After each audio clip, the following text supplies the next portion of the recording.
Dr. Dougleen Jackson, Assessment Consultant with WPS and Occupational Therapist.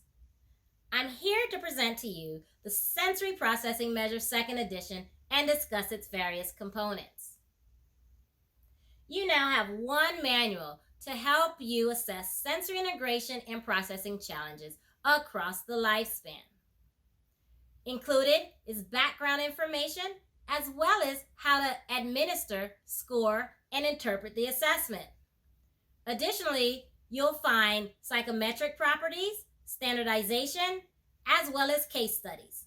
Depending on the age range of those you work with, you have a variety of forms to choose from, ranging in age from infancy all the way through adulthood.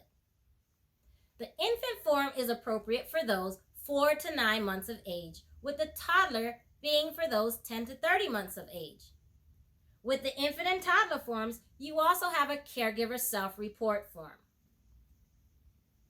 For the preschoolers and child range, you have a home and school form.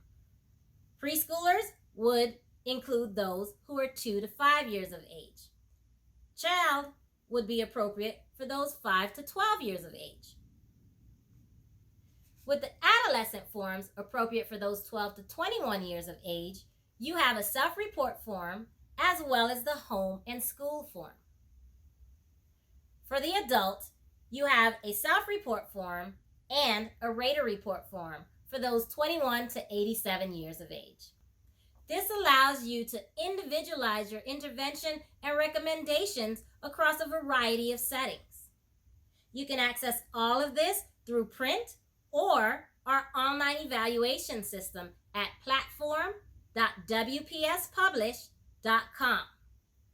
This is where you'll also find the environment forms, which no longer are available on a CD and can be downloaded for free. The environment forms include art, school bus, cafeteria, music, physical education, and recess and playground. Also, there's a driving form appropriate for the adolescent as well as adult to understand how their sensory integration and processing abilities might impact this. You can learn more about the Sensory Processing Measure 2nd Edition on our website at wpspublish.com.